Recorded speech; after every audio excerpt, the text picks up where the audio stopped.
और विरोध करने पर सख्त कार्रवाई की जा रही है, एफआईआर किया जा रहा है और डिसमिस किया जा रहा है। इसी का पर्दाफाश करने के लिए हमने प्रेस कॉन्फ्रेंस बुलाया है।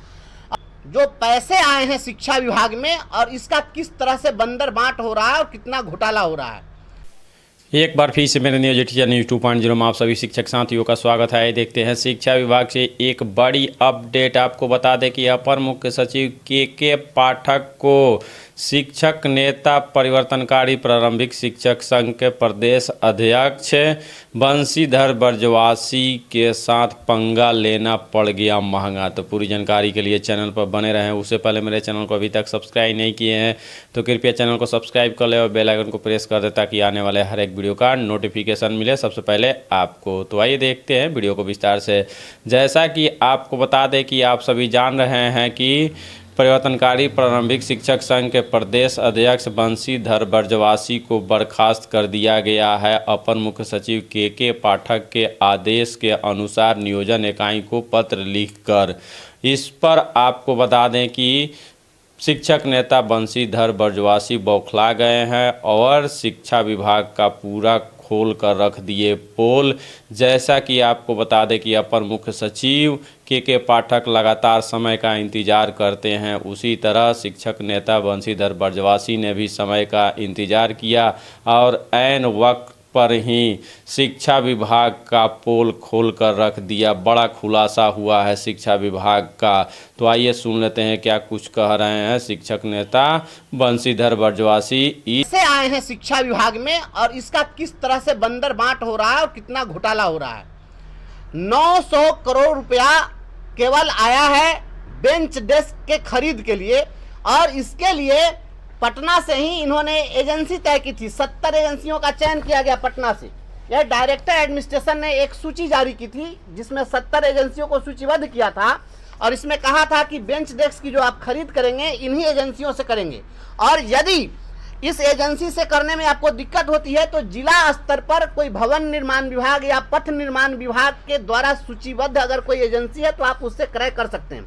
लेकिन जिला स्तर पर जिला शिक्षा पदाधिकारी ये स्थानीय ठेकेदारों को लेकर, स्थानीय कुछ फर्जी संवेदकों को लेकर और इन्होंने पूरा पैसा निकाल लिया। लगभग 900 करोड़ रुपए में से जो 36 करोड़ रुपया 36 करोड़ 21 लाख रुपया केवल मुजफ्फरपुर को मिला था वो पूरा पैसा निकाल लिया गया और अभी तक सारे स्कूलों में बेंच डेस्क नहीं पहुंचा है। प्रधानाध्यापकों को पता भी नहीं है और पैसे की निकासी हो गई है। स्थिति यह है कि पैसे की निकासी हो गई और बेंच डेस्क की आपूर्ति अब की जा रही है या भविष्य में यह प्रेस कॉन्फ्रेंस की जानकारी मिलने के बाद वो लोग भय से किसी प्रकार से करेंगे, साक्ष्य मिटाने का प्रयास किया जाएगा।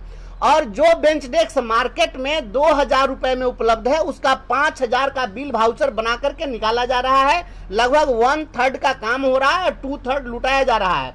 या इस प्रकार से लगभग 500 करोड़ का घोटाला है केवल बेंच डेस्क में। और उसके बाद आपको बता दें सारे स्कूलों में एक अभियान चलाया गया कि समरसिबल करवाया जाएगा।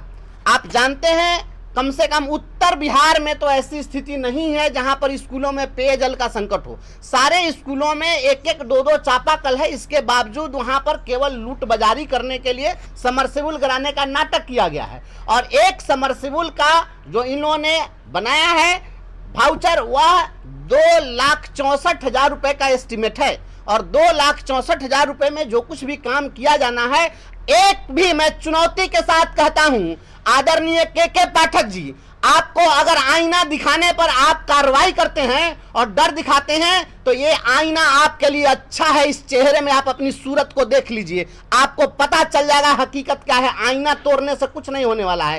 एक भी समरसिबल पूरे मुजफ्फरपुर में जाकर के आप जांच कर लीजिए, जहां आपके मापदंड के अनुसार काम हुआ हो तो आप हमें जो सजा दीजिएगा हमें मंजूर है। 1,00,000 का बिल बना करके 60 से 70 हजार का काम किया जा रहा है और पैसा लुटवाया जा रहा है और आप कहेंगे कि नहीं आप नहीं बोलिए और आप पर कार्रवाई कर दी जाएगी तो आपके इस कार्रवाई से हम डरने वाले नहीं। और आप बेचैन मत होइए, सारे चीज का भंडाफोड़ होगा। यहाँ पर ये डंडा से शिक्षकों को हाकिएगा और लोगों के आवाज को दबाइएगा और घोटाला करते रहिएगा, यह नहीं चलेगा। और शिक्षकों के सम्मान के लिए या नौकरी के अगर जान भी अगर दांव पर लगाना होगा तो हम कुर्बानी देने के लिए तैयार हैं। और आपको जो आपकी जो मनस्थिति है मैं समझ सकता हूं कि आपकी मनस्थिति क्या है। और ऐसा होना लाजमी है तो कार्रवाई होगी। 28 तारीख को आप शाम में पत्र जारी करिए, 29 तारीख को एक दिन में खाता भी खुलवा दीजिए, क्रय के लिए बैठक भी हो जाए, एजेंसी भी तय हो जाए, सारी खरीदारी भी हो जाए, पूरा पैसा निकल गया। आप तमाम पत्रकार साथियों को मैं कहना चाहता हूं कि आपसे एक आग्रह है कि आप सभी जो पंचायत स्तरीय वीसी नोट बनाए गए हैं, आप कल के कल सारे प्रखंडों से रिपोर्ट लीजिए कि उन वीसी नोट्स में कौन कौन से उपकरण की खरीदारी हो गई। मैं दावा करता हूं एक भी वीसी नोट पर कोई खरीदारी नहीं हुई है और प्रत्येक वीसी नोट के लिए 44,000 की दर से पैसे की निकासी हो गई। ये फर्जी 204 है और 17 फरवरी 24 को एक पत्र जारी हुआ है और डीएम को संबोधित यह पत्र है। इसमें लिखा गया था कि जो बेंच डेस्क खरीदे जा रहे हैं उसके गुणवत्ता की आप जांच करेंगे, उनको जवाबदेही दी गई थी। अभी तक कितने स्कूलों में बेंच डेस्क के गुणवत्ता की जांच हुई है? मैं दावे के साथ कह सकता हूं विभाग का जो गाइडलाइन था उसको फॉलो नहीं किया गया है, पूरा पैसा बंदरबाट हो रहा है, बेंच डेस्क घोटाला हुआ है, बेंच डेस्क में कोई क्वालिटी नहीं है, बेंच डेस्क 6 महीने साल भर में पूरा खत्म हो जाएगा, इस तरह का बेंच डेस्क सप्लाई हो रहा है, उसके क्वालिटी की पूरी जांच हो।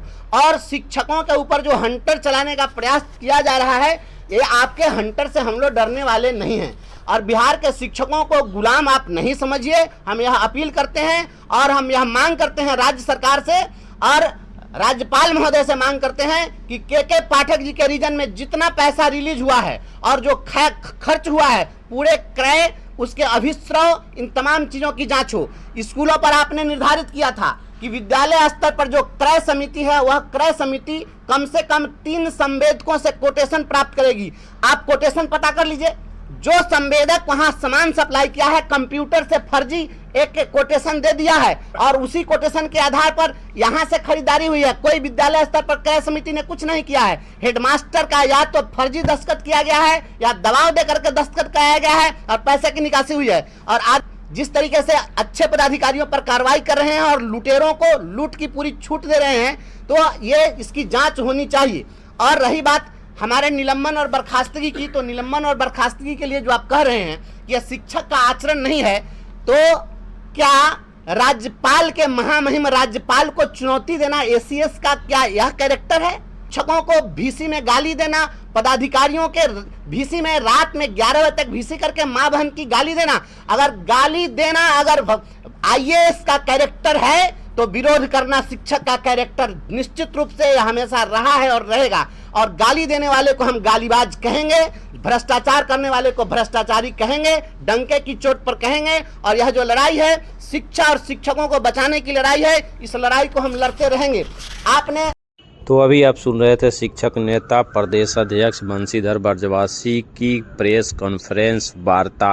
उन्होंने अपर मुख्य सचिव के पाठक के खिलाफ खोला मोर्चा और इनके साथ कंधा से कंधा मिलाकर चलने के लिए सभी संगठन तैयार हैं अपर मुख्य सचिव के पाठक के खिलाफ, क्योंकि लगातार आप देख रहे हैं कि पाठक जी के द्वारा शिक्षकों पर दंडात्मक कार्रवाई किया जा रहा है, वो भी नियम को ताक पर रखते हुए।